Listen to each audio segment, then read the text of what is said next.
Dans le deuxième segment de notre émission, on va dresser le portrait de l'immobilier de la grande région de Montréal. JLR Solutions Foncières vient de publier les résultats d'une étude sur le sujet. Pour nous donner les faits saillants justement de cette étude, nous recevons Joanie Fontaine, qui est économiste chez JLR Solutions Foncières. Bonjour. Bonjour. Alors oui, le portrait de la région de Montréal, ce qu'on appelle le RMR, c'est-à-dire la région métropolitaine de recensement. Ça, c'est le terme officiel, mais en bon québécois, c'est le Grand Montréal. Exactement. C'est à peu près ça. Alors, c'est quoi les faits saillants? Est-ce qu'on a eu jusqu'à maintenant une bonne année 2015? En fait, pourquoi on a regardé cette région-là, c'est que, étonnamment, par rapport au reste du Québec, elle avait mieux fait au niveau des ventes d'unifamiliales. Alors, on a voulu voir c'était où dans la RMR de Montréal que vraiment il y avait eu un effet plus positif. Et c'est l'île de Montréal dans les unifamiliales qui a vraiment eu une augmentation de vente, alors que pour le reste de la province, on voyait plus des diminutions. On voit un tableau qui a été préparé ici. Alors donc, ça, c'est le prix médian des unités, des unifamiliales. Pardon, c'est pas le nombre de ventes, mais quand même, on peut en parler peut-être tout de suite du prix médian. Si on regarde donc, pour ce qui est de l'île de Montréal, on se retrouve avec quel genre de prix? À l'île de Montréal, on avait un prix médian de 400 000 ce qui était un peu plus élevé que l'an passé, une augmentation de 2,6 %. On a vu des petites augmentations dans les... On avait divisé la RMR en 5 grandes régions, c'est-à-dire l'île de Montréal, Laval, Rive-Nord, Rive-Sud et Vaudreuil-Soulanges. On a noté des augmentations de prix dans toutes les régions, mais des augmentations relativement mineures. On parle de 1 à 3 % environ. Bon, alors donc, à une certaine stabilité, on va dire légère hausse pour ce qui est des prix des unifamiliales. En termes de vente, on disait qu'il y a eu des hausses, le nombre de ventes a augmenté plus qu'ailleurs au Québec. C'est l'île de Montréal qui se distingue? Oui, vraiment. À l'île de Montréal, on a vu 13,7 % plus de ventes que, prenez les 9 premiers mois de l'année, comparativement aux 9 premiers mois de 2014. Ce qui est beaucoup plus que si on compare qu'au reste du Québec, on avait des baisses. En ce qui concerne les autres régions, Rive-Sud et Laval ont également des hausses de ventes. Par contre, Rive-Nord et Vaudreuil ont eu des petites baisses. On parle de 1 à 2 %. Bon. Donc, et ça, est-ce qu'on sait pourquoi ça a été différent dans la région de Montréal et surtout l'île de Montréal en termes de vente d'unifamiliales comparé au reste du Québec?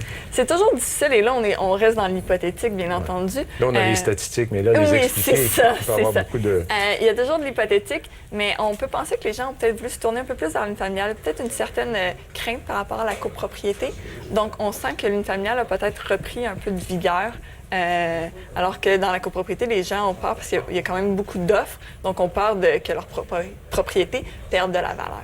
Bien, parlons-en justement des copropriétés. Si on regardait le nombre de ventes de copropriétés, donc on est toujours dans la RMR, la région métropolitaine de recensement de Montréal, les 5 régions qu'on a divisées. Qu'est-ce qui ressort de ça? Et là, effectivement, c'est là qu'on a des diminutions de ventes dans les 5 sections qu'on a divisées. Particulièrement à Laval, on a vu une diminution de ventes importante, mais l'île de Montréal ne fait pas exception. Vaudreuil-Soulanges, j'ai eu une petite augmentation, mais c'est pas un gros marché comparé aux 5 autres. On parle de 448 ventes, alors que Montréal, c'est 8 766. Donc, sur la statistique de la RMR, ça n'a pas un impact majeur. Quand on connaît la région de Vaudreuil-Soulanges, on sait que c'est plus d'unifamilial. Exactement. C'est assez évident. Laval, quand même, presque 22 %. Oui. Probablement qu'il y a eu quelques constructions qui se sont terminées dans les années passées parce qu'on a aussi les constructions neuves là-dedans. Donc, si en 2014, par exemple, il y a plusieurs projets qui se sont terminés, qui se sont vendus, ça avait fait augmenter beaucoup les ventes et peut-être que cette année, un peu moins de projets, un marché un peu moins dynamique. Comme je vous dis, la copropriété a peut-être un peu moins la cote qu'elle l'a eu par le passé. Donc, on voit vraiment que le marché est un peu en diminution. Sur les tableaux qu'on voit, là, il y a 2 pourcentages qui sont là. Le premier, c'est les 9 premiers mois de l'année. Et l'autre chiffre en dessous, c'est sur 5 ans, c'est ça? C'est qu'il y en a que c'est les 9 premiers mois de l'année par rapport à l'an passé et l'autre, c'est par rapport à il y a 5 ans. Ah, il y a 5 ans. Okay. Oui, parce que des fois, on voit des tendances sur une année, sur 9 mois, et puis, ça bouge un peu. Mais quand on regarde un portrait plus large, ça donne une meilleure idée de la tendance long terme. Donc, la même période de l'année, mais il y a 5 ans. Exactement. Parfait. Alors là, on a parlé du nombre de ventes de copropriétés. Au niveau des prix pour la copropriété, qu'est-ce qui s'est passé? Ça a été très stable. Pour l'ensemble de la RMR, on parle d'une augmentation de 0,5 %, ce qui, considérant l'inflation, est en fait, en termes réels, une baisse, ni C'est une plus ni baisse, moins. ouais. C'est vraiment là qu'on sent le ralentissement du marché, en fait. Les prix se réajustent tranquillement. Au lieu d'avoir un choc comme on peut voir aux États-Unis avec des grosses baisses de prix, on voit plutôt depuis... Et ça fait... Là, c'est la première année qu'on a une baisse de prix, mais ça fait quand même depuis 2013-2014, c'était des faibles hausses, là.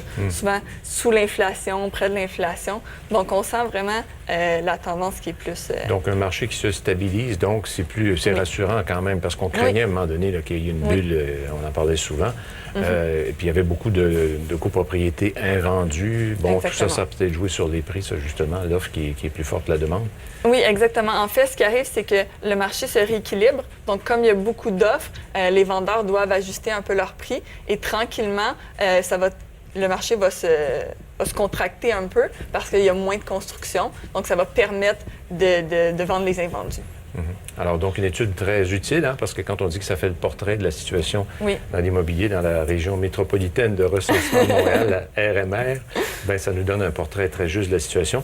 Est-ce que c'est encourageant pour les mois à venir?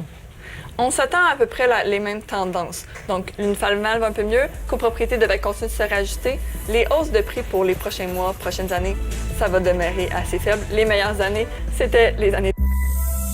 Convectaire. Un choix d'appareil puissant